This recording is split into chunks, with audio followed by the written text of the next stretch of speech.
guys, welcome back to Ghosting with Anya.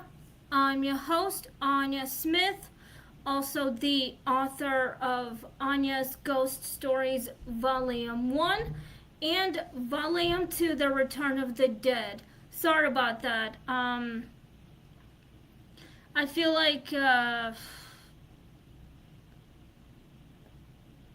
don't know, it's like, sorry about that. Yesterday, uh,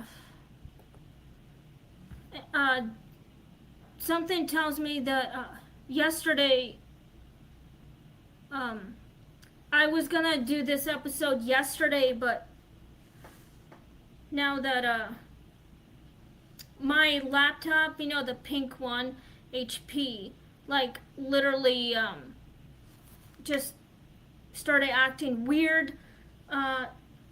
Now that well, I think I'm using this temporary laptop to do this podcast. So I guess I think the microphone is probably I don't know, is on silent, I guess. But anyway, we have a new story now for you guys tonight. It is called the Gardener in the Botanical Conservatory. This is a new one, so I was going to read it to you all tonight. But yeah, anyway, I hope that you guys are being very patient, and if you guys were sad that two actors actually just died. I got the information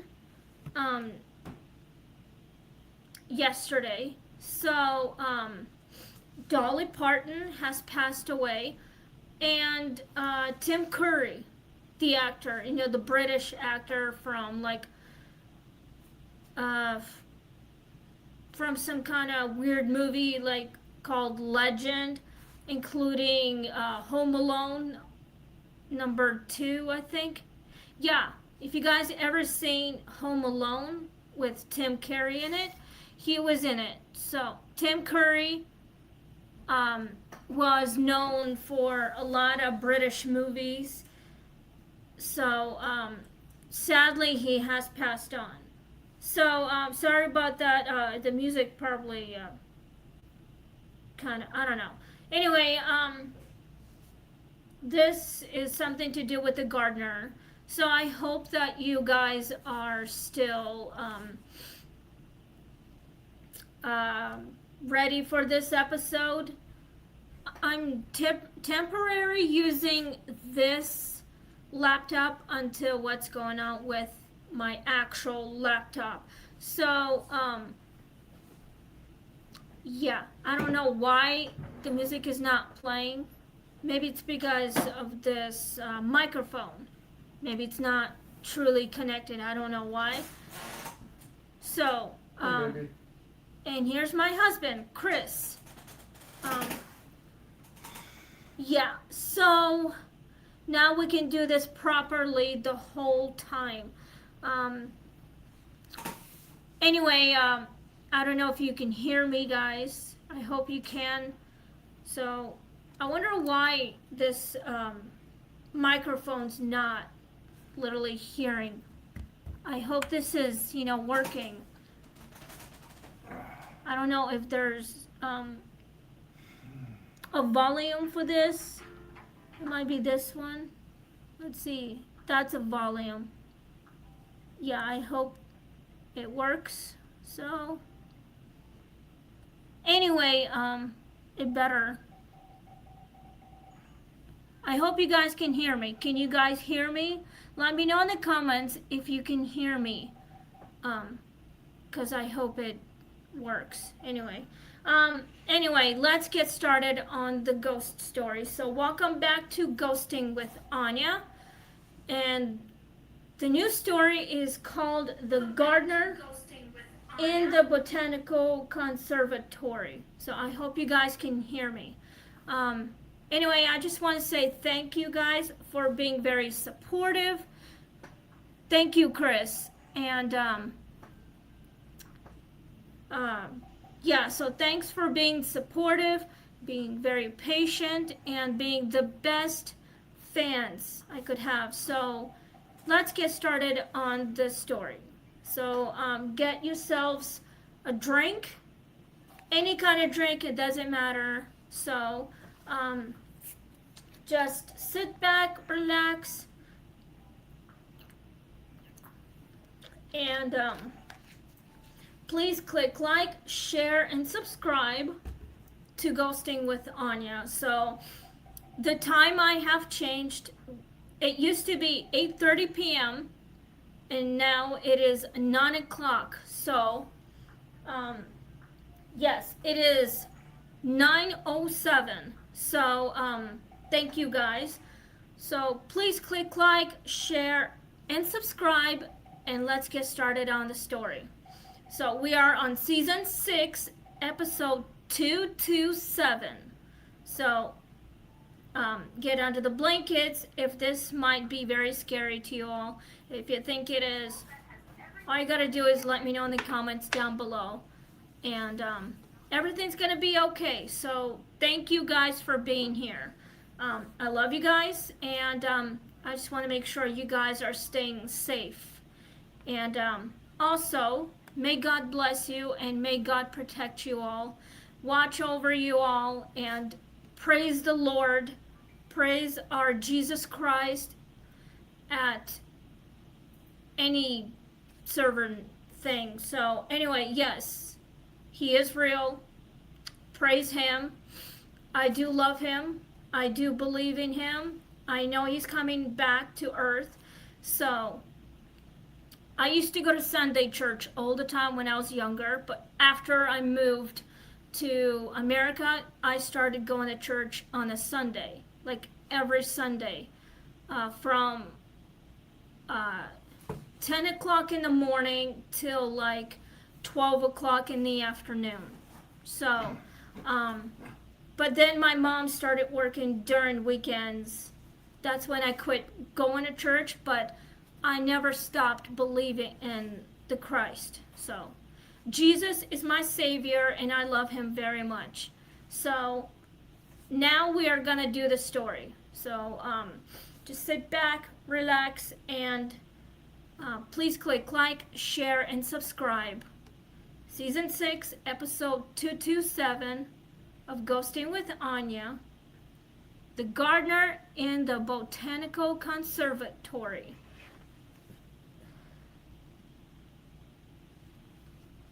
Priya accepted the winter fellowship at Alder Conservatory because most early career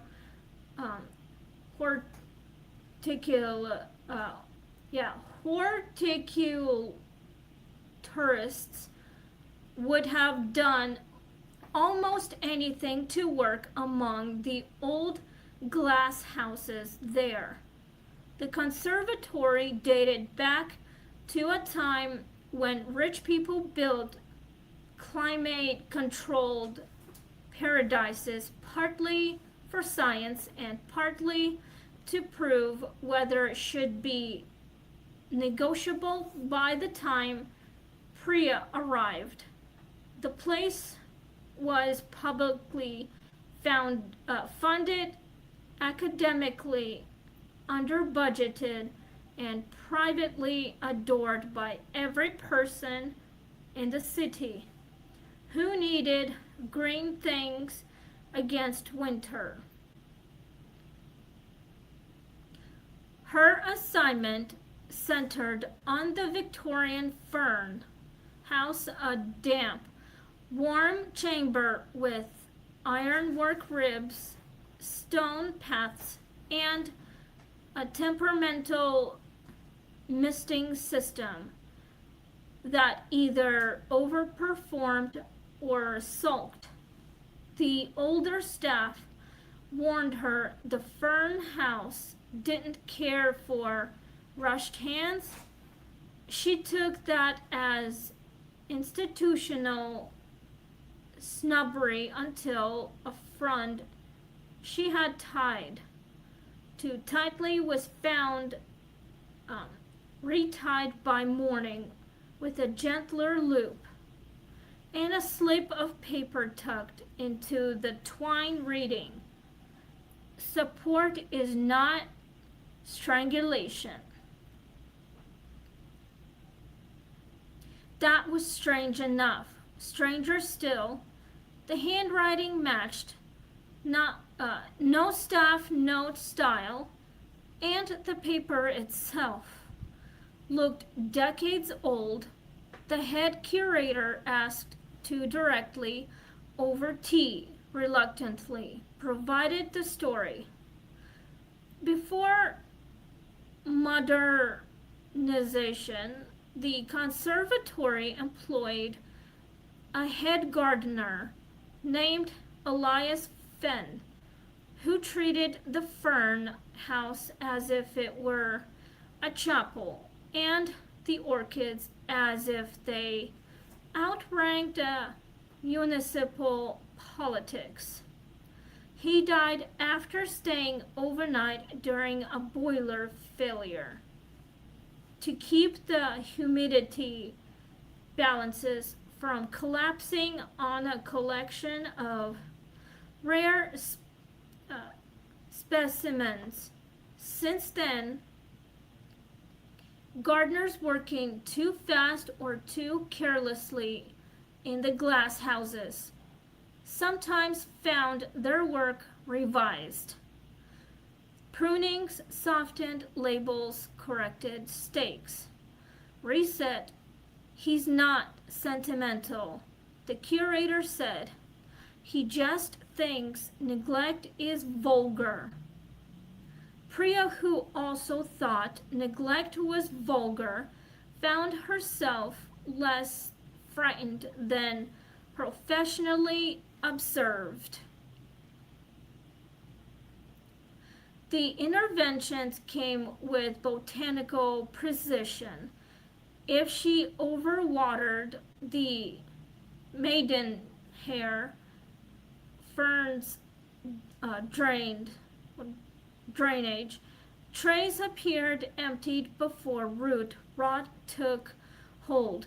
If she mislabeled propagated, cutting with the greenhouse number instead of the accession year, the tag would be replaced overnight in old looping script. Once, after she nearly deadheaded a specimen bloom scheduled for seed collection because no one had updated the display note. The secateurs in her hand simply would not close. They jammed until she lowered them, at which point they worked perfectly on every other plant in the room. More unsettling than any of this was the sense that the glass house itself approved or disapproved in humidity shifts. On mornings after she had worked carefully, the paint fogged in soft, even silver. On mornings after she rushed, water dripped from odd places, and the path felt unnaturally slick, as if the building itself were clearing its throat. The first sighting came through the curved glass of the propagation cabinet.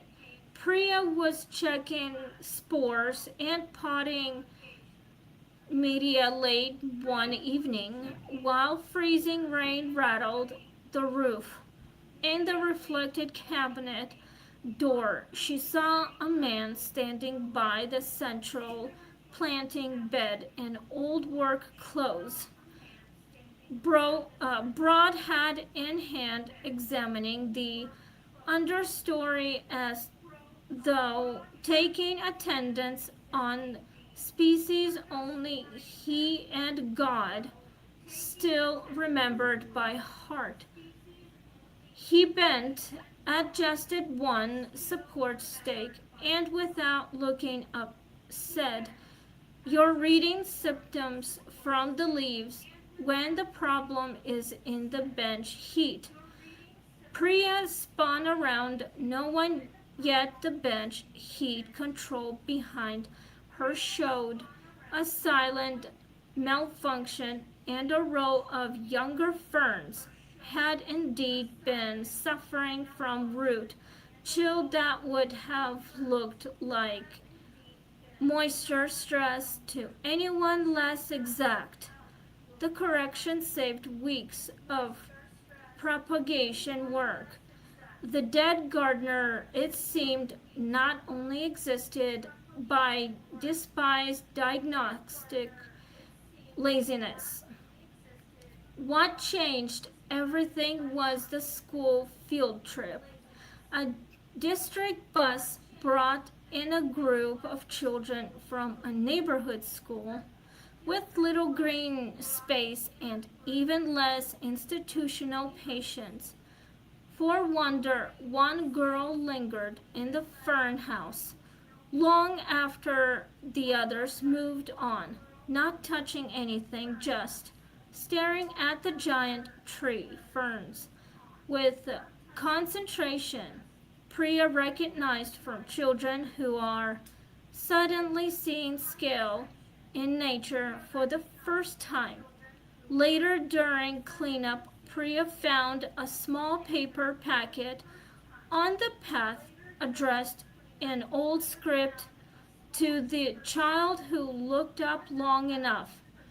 Inside were fern spores and a note with basic growing instructions, far more legible than Elias's other terse comments. Priya had no idea which child it was meant for until the next week, when the same girl returned with her class for another program and without hesitation walked to the exact bench where the packet had been left. The plant man said, "This room is for people who need a wetter kind of silence," she told Priya matter of factly.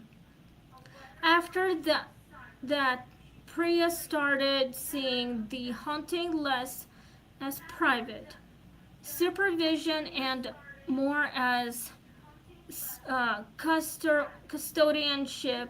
Elias intervened, not only for plant health but for the relation between the conservatory and the people entering it.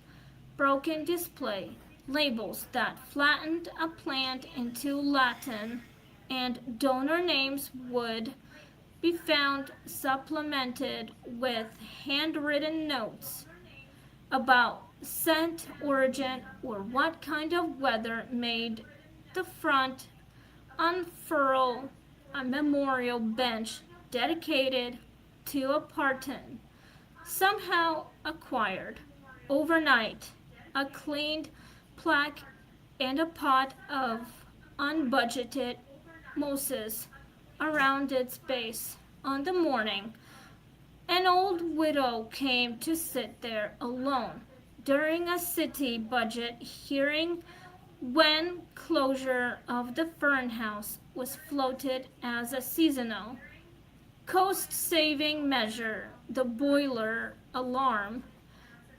inexplicably sent every council member on the tour into the one room they thought least necessary, just in time to see a child's therapy group taking its weekly sensory walk among the ferns funding survived by one vote. Priya suspected the dead had staged the tour stop better than any advocacy memo. The conservatory eventually launched a small education program called Elias Packets without publicly claiming supernatural origin. Children got simple propagation packets, handwritten style, care cards, and one sentence about attention being the first form of stewardship. Priya designed it, though she knows where the phrase came from. She still sees Elias now and then in reflected glass or at the far end of the fern bed on storm nights. When humidity and memory sit close together, he never speaks more than necessary. One of his last clear instructions to her came after she complimented a display as beautiful in the cabinet glass. He looked up just enough to say, "Useful first, beauty follows health." She has since adopted that as both horticultural and personal policy. When winter ends and the city floods back into the conservatory for spring bloom season, the fern house remains the quiet heart of the place, damp green and unexpectedly exacting, Priya likes to think. Elias still walks it in the early hours before public opening, correcting states, checking moisture, deciding which child might need spores slipped into a packet that day. If that is haunting, it is the most generous form of surveillance she can imagine. One dead gardener, ensuring both plants and people are not rushed past what might still help them grow. Wow, that is so awesome. So I hope that this story got to you all. I mean, I hope this kind of makes kind of sense to you. I mean, I don't really know, but anyway, I hope that this works. This is the saddest story I have read to you guys. Now we are gonna go straight to questions, I think. So,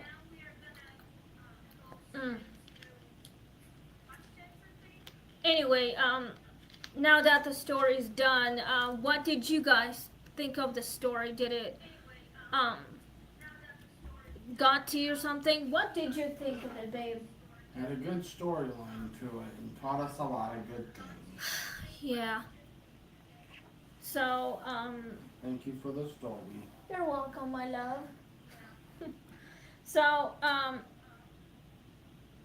anyway, we've got 10 questions and 10 answers. I mean, you guys are always welcome to give me some answers or like any opinions. You guys are always welcome to, especially with the live stream. So, it's gonna be like 10 o'clock soon. So now let's get started on the questions. If you have any, let me know in the comments down below. So, all right. So, would you keep working in the fern house after the first corrective note?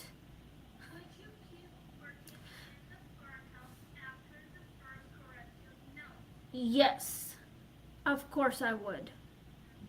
I literally would. Definitely. Anyway, if I ever saw a dead gardener, I would say thank you for being the best gardener and thank you for taking good care of the plants. And I sure can help you take care of all the plants. I would take my job very seriously. So, but yes. Anyway, let's go to number 2. Do you think Elias stayed for the plants, the people, or the standards of care? I think yes. I think it's probably for the standards of care. I mean, he took his job very seriously.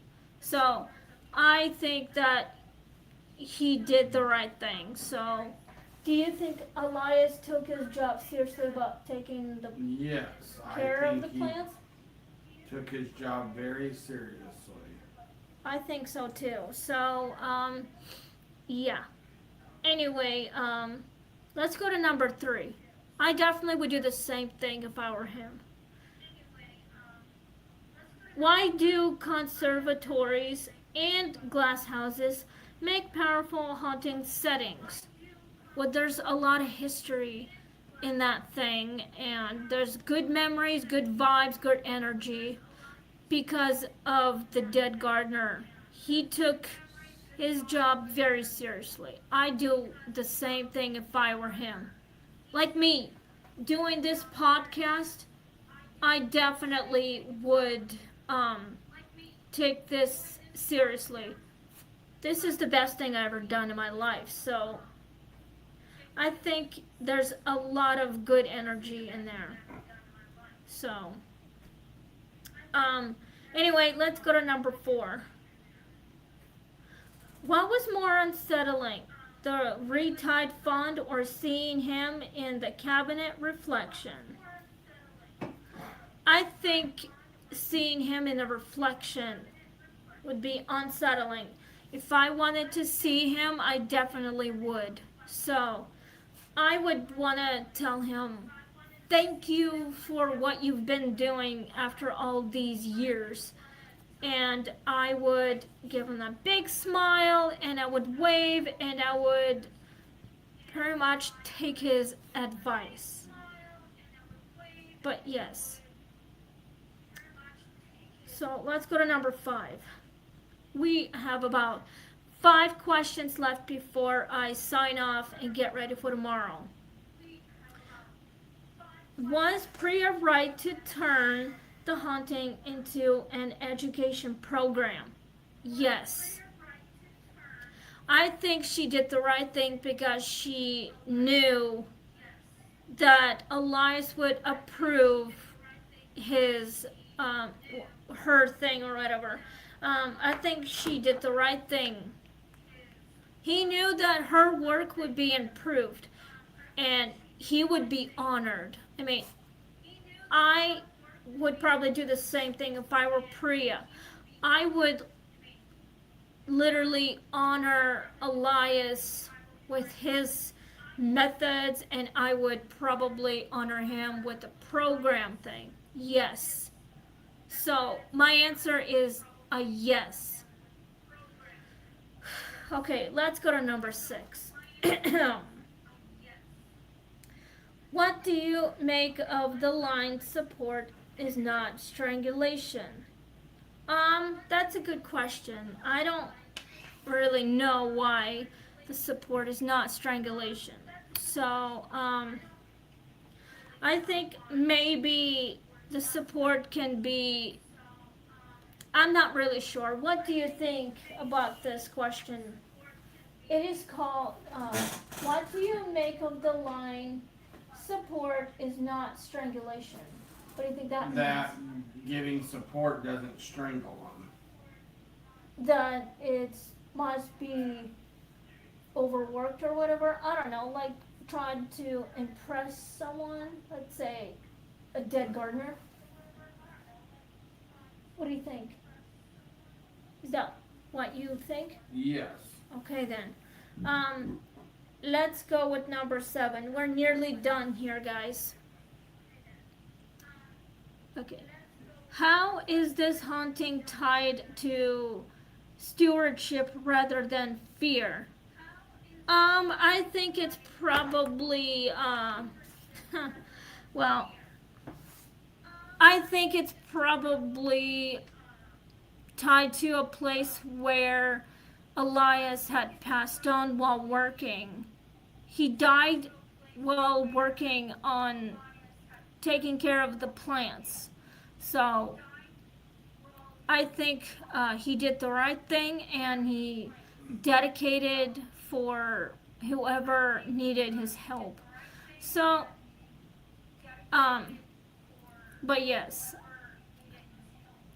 Well, anyway, if I were Priya, I would probably take Elias's methods. So, let's go to number 8.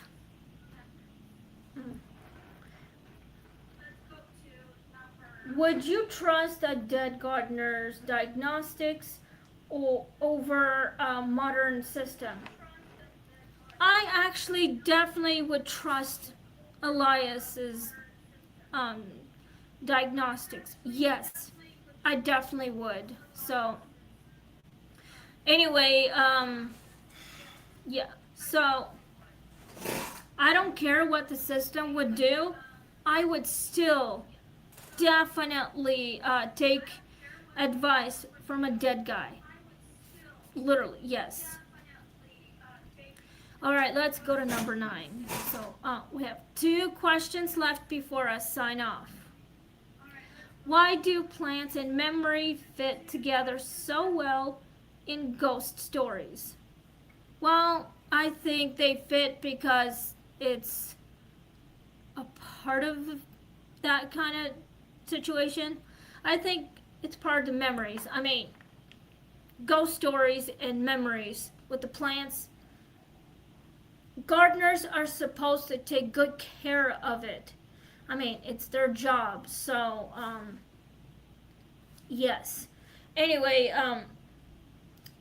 if I were a gardener, I would take good care of it all the time. I mean, I used to plant flowers when I was a kid.